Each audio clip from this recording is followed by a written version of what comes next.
Hello, I thought I'd come on here for a little chat. I wanted to provide a little update on how things have been going and what's been on my mind lately. This is one of the new hobbies and favorite items that I've been into this month. So this is the Traveler's Notebook in the regular size, and this is the olive color, and it is my very first Traveler's Notebook. I really wish I'd gotten one of these in Japan when I was there last year, but I just didn't know as much about the system and I wasn't fully ready to invest. But I experimented first with a fake, like a Fodori they call it, a fake traveler's notebook, and I really liked the size. So I've been working in this, so I wanted to show it to you. This is one of their colored bands that it comes with, and this little charm is from a necklace I bought from illustrator Sophie Page. If we open this up, I have the zipper pouch in here, and it just has an eraser, pencil, and iPad grip right now, and I'll usually have a pen and maybe a marker in here as well. And I have this really chunky Midori B6 Slim, and this isn't like the right traveler size, but it is just what I had already started around late November, and I'm really wanting to finish it, so I will do a full flip through of this at another time, but I'm planning to work on a specific spread of it today. But first, let me just walk you through the system. Here I have some stickers, so I'll have some various dot stickers that I use in my time tracking, which I'll show you, as well as some washi samples around bookmarks I've collected over the years.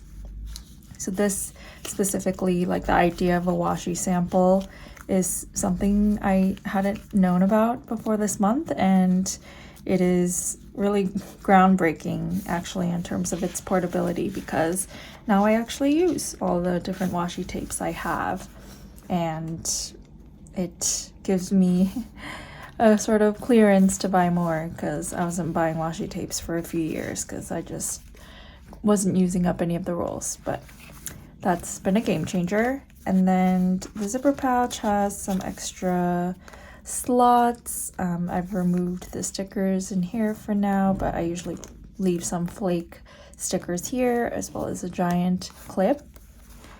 And then, oh, something fun that I'm still figuring out how to fit in or use is this, I got a Art Toolkit pocket palette, and in here is some paint that I've put in. So the pans are really shallow, and my apartment's been incredibly dry with the heat blasting on lately, so my paints have cracked quite a bit. So I'm trying to rehydrate them and figure out how to get them to stick. But I will probably use that more when I'm doing plein air or trying to draw outside, which has not been lately because it's been cold in New York City. So this is the Traveler's Weekly Vertical Insert, and I picked this up in Korea while I was there, and this is probably one of my favorite notebooks. I have a yearly calendar that I use. I showed you in the last video, so I put one of its pages in here, and this was a little pouch that I got from an order from Pinky Elephant, so I just put it in here, and it has no specific use yet. I could actually probably move these stickers here, which might be a nicer home for them.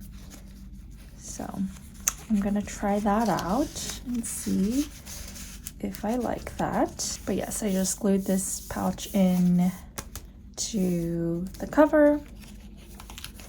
And then here I have some photos from a sticker printer from Polaroid, and then here I'm tracking my yoga and meditation. And then this is my time log So I just write down what I've been up to, and it's a really good reference for me to see what I was doing at any given point in time and to kind of review the week and see where I've been spending my energy. And then this has been probably the most fun thing that I've been doing. I've been studying tarot and getting to know about the cards more, which has been really enjoyable because the tarot is imagery and it's a nice way to interface with all of the rich story that imagery can hold without first jumping to the written interpretation of it. And I'm very prone to do this, to kind of seek out the written explanations of things. But by spending time drawing these cards in this miniature form, I can kind of sink in the meaning, the sort of unspoken meaning of these cards. And then having it all laid out here, I can kind of see a trend of the week. So this was the last full week of January, and I had a lot of swords and wands. And then this was a mix of major arcana, swords, wands, and I got the hermit and the lovers twice. I had a trend where I was pulling a lot of the same cards, which might have been due to the way I was shuffling. So I did switch that up and see that it changed a little bit. But even so, I do tend to see a lot of the same cards pop up, and the meaning is just doubly meaningful, I think, when that's the case. This week had a lot of swords, so many swords, and then this week had no swords. It was all pentacles and wands, and a good balance here as well. So over time I see some of the same cards pop up over and over, and yeah, I think what I really have been enjoying about this format is it's, first of all, a really fun way to use tiny stickers. I'm a big tiny sticker girl, and I'd really love to manufacture my own someday soon. But yeah, I can get a really quick glance of everything I've been doing. And at the top here, I usually have some quote or something I overheard or read that day that resonated with me, and that also has been a fun thing to look back on. So overall, I really have been enjoying this system to decorate it and kind of keep up without necessarily doing a full verbal dump each day of what I've been doing, because even though that might help me in terms of processing, it doesn't really help me remember or be able to find that information easily again. So this is a really concise, nice way I like to do it. Then we have the craft case, and then this is the Traveler's pencil board, which I'll use as a ruler or put behind a page if I need to get in the edges. I'm planning on fleshing this out a little more, so I'm sure I'll provide an update soon, but this is the initial versions of my traveler's notebooks. Today I was gonna have a little chat while I did some drawing. So let's see here. February is nearly over, and I think it's been perhaps 3 weeks or so since I decided to take a break from the newsletter, and I would say the time away has been really great. First of all, I think what has been really nice is finding real joy in journaling. So my journaling stationery hobby really popped off this month. It was starting towards the end of January to kind of blow off some steam with work and the cadence of the daily prompts for the newsletter and all that. I took a little solo trip towards the end of last month and really got into a nice journaling and sketchbook groove there. When I say journaling, I specifically mean a style of comprehensive journaling, which includes visual journaling, like drawing, list making, collaging, just like an all-in-one system. I think this format really works for me because I can be consistent in a way that is not always there when I'm just in a sketchbook, and then it really actually allows me to just stick to one notebook and carry it around and commit to it, which is something I've always struggled with. I would have at least 3 different notebooks going on, like one for a planner, one for a morning pages type journaling book, one for a sketchbook, and one for a projects, ideas, planning book, and it was too much. I just had too many notebooks and still felt kind of disorganized. And I think what's really nice about the Traveler's Notebook system, which what I've gravitated towards it for, is that it is so configurable and changeable. So I started with this format of this all-in-one B6 Slim notebook that I'm using right now, but I think after I finish this, I'll probably divide up the notebooks I have, because the Traveler's inserts are usually about yay thick, and then this is like probably 4 notebooks worth of thickness right now.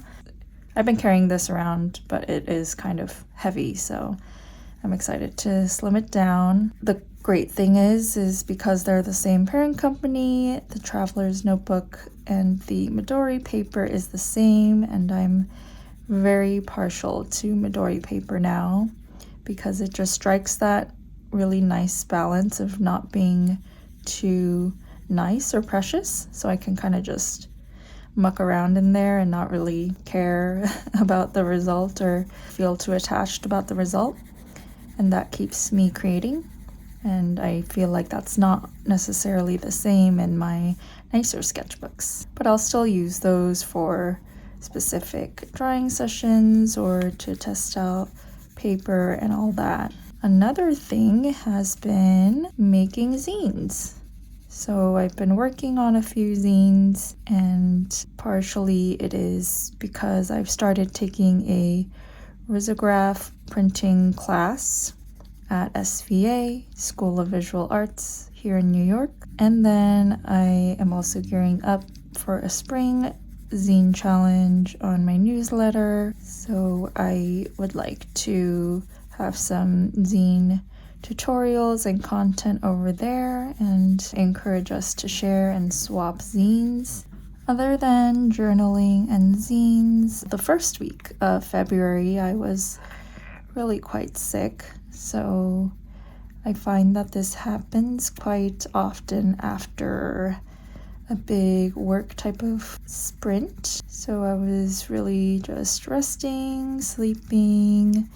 My parents were also in town, so I was spending a lot of time with them. We would just eat lunch and then go explore somewhere and then sit at a cafe until dinner. So that was a really nice time to be able to catch up on reading and just chat with my parents and get to hear some stories or fun observations that they have. And yeah, I really cherished that time together. I've been still using the internet and such. There's some deadlines I've had, some collaborations, and reasons to, check my email. So did I really go analog in February? I'm not sure, but the scales definitely tipped way more towards analog than it was before. So in that sense, it was a success to me. And I used this app called Opal for blocking most of the distracting websites and such during the work hours. And I think this has a pretty good success in terms of the workday, less of a success at night.